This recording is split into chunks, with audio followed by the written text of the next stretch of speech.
전능하사 천지를 만드신 하나님 아버지를 내가 믿사오며 그 외아들 우리 주 예수 그리스도를 믿사오니 이는 성령으로 잉태하사 동정녀 마리아에게 나시고 본디오 빌라도에게 고난을 받으사 십자가에 못 박혀 죽으시고 장사한 지 사흘 만에 죽은 자 가운데서 다시 살아나시며 하늘에 오르사 전능하신 하나님 우편에 앉아 계시다가 저리로서 산자와 죽은 자를 심판하러 오시리라.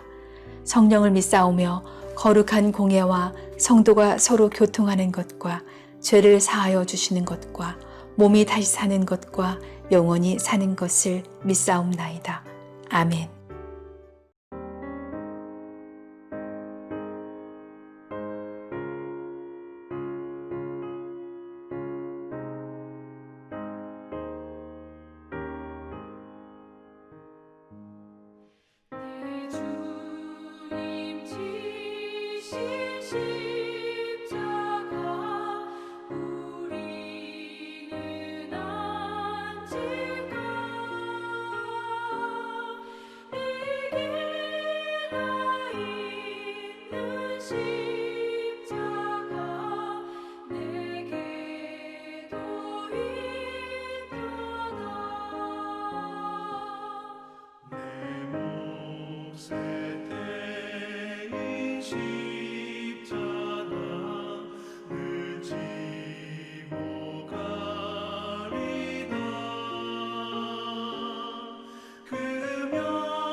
사랑하는 자들아, 너희를 연단하려고 오는 불시험을 이상한 일 당하는 것 같이 이상히 여기지 말고 오히려 너희가 그리스도의 고난에 참여하는 것으로 즐거워하라. 이는 그의 영광을 나타내실 때에 너희로 즐거워하고 기뻐하게 하려 함이라. 너희가 그리스도의 이름으로 치욕을 당하면 복 있는 자로다. 영광의 영, 곧 하나님의 영이 너희 위에 계심이라.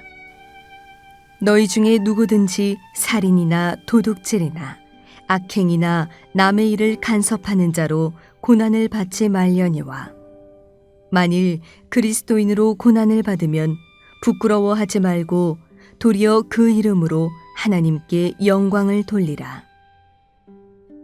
하나님의 집에서 심판을 시작할 때가 되었나니 만일 우리에게 먼저 하면 하나님의 복음을 순종하지 아니하는 자들의 그 마지막은 어떠하며 또 의인이 겨우 구원을 받으면 경건하지 아니한 자와 죄인은 어디에 서리요.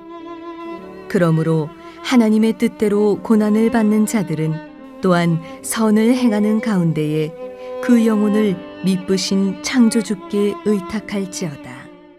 할렐루야. 사랑하는 풍성한 알곡교 여러분, 가나안 성도가 증가하는 때에 이 코로나19라고 하는 질병이 창궐하게 되니까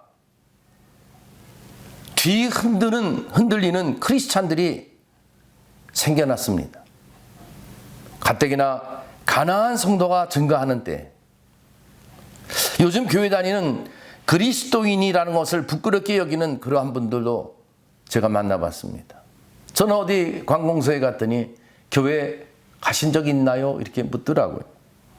또 어떤 분은 목사님, 왜 이런 일이 생겨났을까요? 왜 교회 예배드리지 못하게 저럴까요? 이러며 심히 불평하기도 했습니다. 사랑하는 여러분, 가만히 생각해 보세요. 우리 그리스도인들 가운데에는 예수님을 구세주로 영접하면 고난이 다 떠나가고 평안한 삶만 살게 될 것이라고 생각하는 성도들이 많이 있습니다. 그런데 사실 그리스도인이 된다는 것은 고난에 참여하는 자가 된다는 것과 같은 의미인 것입니다. 초대교회 시대에는 기독교에 대한 박해가 무척 심해서 예수님을 믿으려면 목숨을 걸고 믿었어야만 됐습니다. 우리 한국의 역사 속에 일본이 지배했던 일제시대가 있었습니다. 그때만 하더라도 많은 그리스도인들이, 예수 믿는 사람들이 예수님을 믿는다라고 하는 그 한 가지 이유 때문에 얼마나 많이 순교를 당했습니까? 많은 성도들을 교회에 모아놓고 불을 질렀습니다. 총살을 시켰습니다. 아무 이유 없이 잡아다가 고문하고 죽였습니다.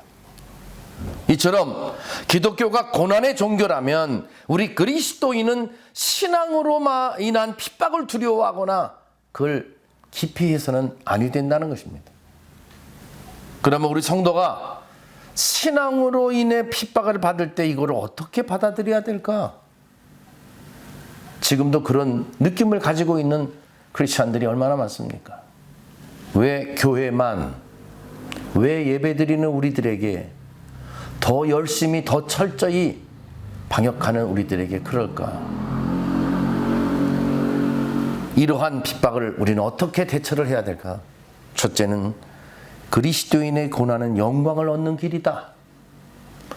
오늘 본문 12절 13절에 사도 베드로는 시험과 핍박을 당하게 되면 이걸 이상히 여기지 말자. 그리스도의 고난에 참여하는 것으로 즐거워하라. 이렇게 권면을 했습니다. 그 이유는 무엇이겠습니까? 신앙으로 인한 고난은 그리스도와 함께 영광을 얻는 길이기 때문입니다. 여러분, 성경에서 고난의 반대말이 뭡니까? 영광입니다. 고난 없이 영광도 없는 것입니다. 예수님은 십자가의 고난을 통해 큰 영광을 얻으셨습니다. 하나님이 예수님을 지극히 높여서 모든 사람들이 예수님의 이름에 무릎을 꿇게 하신 것, 이것이 십자가의 고난과 죽음을 기꺼이 당하셨기 때문인 것입니다. 사도 베드로는 14절에 너희가 그리스도 이름으로 치욕을 당하면 복 있는 자로다. 영광의 영 곧 하나님의 영이 너희 위에 계심이라. 신앙으로 인한 고난은 예수님의 고난에 참여하는 그런 것이기 때문에 치욕이 아니라 예수님과 함께 영광을 얻는 복된 길인 것입니다. 그러므로 우리는 그리스도로 인한 고난에는 기쁜 마음으로 참여할 줄 아는 풍성한 알곡인 모두가 되어지길 예수의 이름으로 간절히 축원을 드립니다. 두 번째는 아무리 고난이 우리를 찾아온다고 할지라도 고난 속에서도 선을 행하는 성도가 되어지시기를 주의 이름으로 부탁을 드립니다. 사도 베드로는 하나님의 뜻대로 고난을 받는 자들은 또한 선을 행하는 가운데 그 영혼을 미쁘신 창조주께 의탁할지어다. 이렇게 권면했습니다. 여러분, 사도 베드로는 악한 일로 인한 고난과 예수님을 믿는 믿음에 의한 고난을 엄격하게 구분을 했습니다. 여러분, 악한 일로 인한 고난은 영광을 얻는 길이 아니라 도리어 하나님 영광을 가리는 일입니다. 우리가 무슨 일을 행할 때 내 중심적으로 내 의의를 가지고 일을 행하면 안 됩니다. 이것이 하나님 앞에 영광인가 아닌가, 이것을 분별할 줄 알아야 됩니다. 예수님의 이름을 욕되게 하는 것입니다. 하나님의 의한 고난이 아니라 악한 일 때문에 생겨난 고난은, 이거는 예수의 이름을 욕되게 하는 일 중에 하나인 것입니다. 바울도 로마서 12장 21절에 악에게 지지 말고 선으로 악을 이기라 그랬습니다. 선을 행하는 것은 그리스도인들이 가져야 될 마땅한 능력인 것을 깨닫기를 바랍니다. 그러므로 우리 모두는 고난 속에서도 열심히 선을 행하는 우리 풍성한 알곡인들 되어지시기를 주의 이름으로 부탁을 드립니다. 우리나라 기독교가 일제시대 때 일제의 그 모진 박해를 받으면서도 결의의 희망이 되었던 것은 고난 속에서도 선을 행하는 그리스도인들이 많았기 때문입니다. 여러분, 그 당시에는 그리스도인이라고 하면 사람들에게 도덕과 윤리의 수준이 아주 높은, 매우 높은 사람으로 인정을 받았습니다. 그리스도인들 가운데 독립운동가들이 많이 그래서 배출된 것입니다. 기독교가 병원, 학교 이런 것들을 많이 설립하여서 질병과 문맹을 퇴치하는 일에 앞장선 것도 기독교의 정신이 선을 행하는 데 있었기 때문입니다. 고난 중에 행하는 선은 기독교의 진리와 가르침이 그만큼 옳고 바르다는 것을 증거하는 일인 것입니다.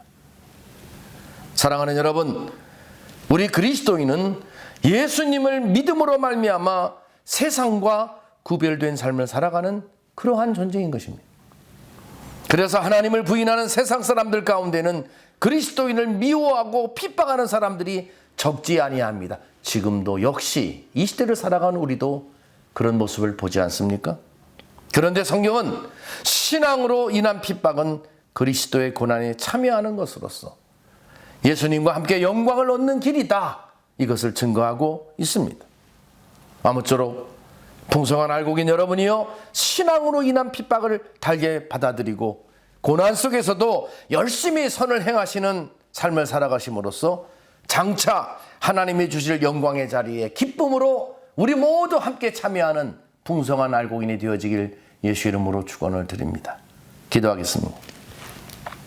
아버지 하나님, 우리가 당면한 고난은 무엇에 의한 고난인가를 분별케 하여 주옵시고, 그리스도 예수 우리 주님을 믿는 믿음 때문에 생긴 고난을 달게 받음으로 주님과 함께 그 영광의 자리에 앉게 하여 주시옵시며, 어떠한 고난이 우리의 환경과 조건과 여러 가지 관계 속에 있다고 할지라도 그리스도의 보혈로 구원받은 우리 선을 행하는 아버지의 귀한 자녀들이요 풍성한 알곡인들이 다 되게 하여 주시옵소서. 예수님의 거룩하신 이름으로 간절히 축복하고 기도드렸사옵나이다. 아멘.